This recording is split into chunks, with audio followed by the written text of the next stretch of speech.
Hi there, my name is Pierre Walters, and I wrote a little book called Prove It with Pictures to help emerging entrepreneurs like me discover the skills and master the mindset behind building a powerful brand. Today, I'm glad to bring just a few of these powerful lessons to you right here. Join me on this episode. Part 2. A branding iron.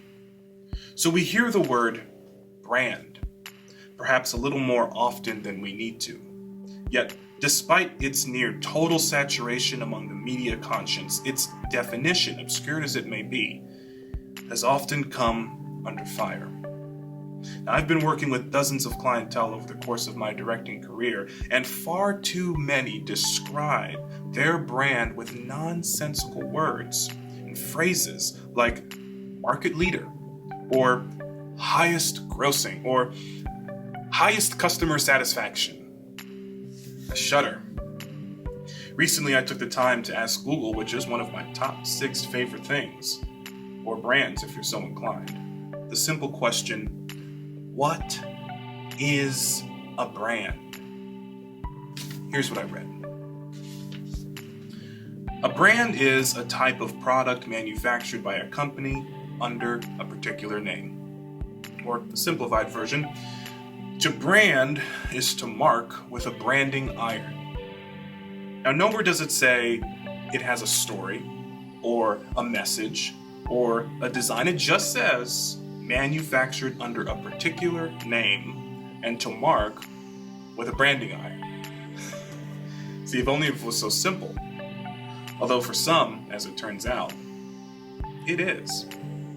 You see, the truth is, in an age where everyone has a voice, options, and opinions, in an age where every person chooses their own lifestyle, your brand, whether it is simple or complex, must find a way to be relevant in the lives of customers, people who are just like you and me. More so now than really ever before. You see, we have to find a way to connect with each other instead of connecting to each other. We've already got that down. I mean, the internet, computers, mobile phones, we can connect to each other. Now it's about connecting with each other. And we've got to recognize that the value inherent in relationships instead of corporate interests. You see, we have to align ourselves with the stories of the people that we aim to serve. Otherwise, they're going to see us and our businesses as irrelevant, as out of touch, or worse, our brands as dead. You see, this is a challenge for many organizations with whom I have direct exposure, like churches, for example, struggling to remain relevant in the God meets me where I am world. Churches across the nation, and perhaps even the world, are losing their sense of relevance, and their congregations, we can all see this, are dramatically dropping in size. Now, why is this? Well, clinging to outdated notions like our relevancy is our existence, and by the way, churches are not the only ones guilty of this, but right now I'm using them as an example, okay? Clinging to this idea that because we exist, that's why we're relevant. Well, many of these organizations make little effort to transform their mission to meet their audience. After all, their audience should know better, shouldn't they? Amusing as it may seem, almost every brand, including our own here at Blue Artists, must clench steadily to the stone because not one of us can say we have never sinned. You see, relevancy has always been subjective, and the only way to discover it and your place among the coveted few is to place the branding iron down and step out from the barn. Okay. Now, further, we have to walk beyond our familiar pastures into the territory of the uncomfortable. It's only when we're standing among the unfamiliar that we can see our honest reflection in today's busy world. Basically, that's a really poetic way of me simply saying we've got to get out of our comfort zones. We have to get out of our comfort zone because, if you think about it, what is a comfort zone? Well, comfort zone is, a place where everything is familiar. Everything is familiar. All right, everybody knows you. You know everybody. Everything is familiar. And the problem with that is it's insular. And the problem with being insular is that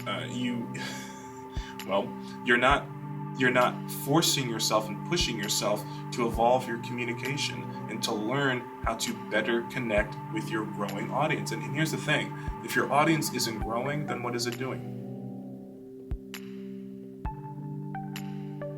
All right. Simply put, most of us don't really matter as much as we think we do. And that's, I think, key. A lot of us as businesses and brands, we really think, oh my God, we're the most important thing in the world. All right, my business is the most important thing in the world. Well, maybe to you it is, maybe to me it is, but is it that way to the customer? Of course not. No, the customer has their own ambitions, their own dreams, their own thing that they are out there trying to do, and you are really just a player in their story. And that's what's important, remembering that you are a player in their story, not the other way around. You see, in the territory of the uncomfortable, we have to assess our value, our service, and our mission in the context of those who really couldn't care less. There, we can ask the humbling questions of people whose needs we've failed to meet. And we can listen to their extenuating circumstances that drip beads of refreshing information onto our barren, dried up know-it-allisms. So here are three very important questions that I firmly believe every brand should ask itself. The first is, and these questions are of your audience. What are their needs today? Do you even know what the needs of your audience is today? What do they want from you? And how can you surprise them? It's really that simple. I'll say it again. What are their needs today? What do they want from you? And how can you surprise them?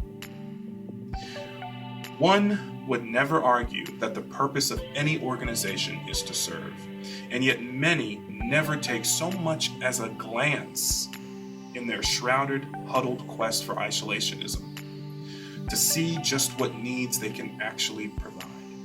Imagine satisfying the needs of your community. Imagine your sense of relevance, and imagine your value. So as we continue with Prove It With Pictures, building an audience that cares about you, we're going to dive even deeper into this idea of value, this idea of providing value to your customer. Ultimately, this is the most important thing, and it's about mastering this idea of value that really creates the foundation for any solid brand. It's what, keep in mind, you are a player in their story. Right?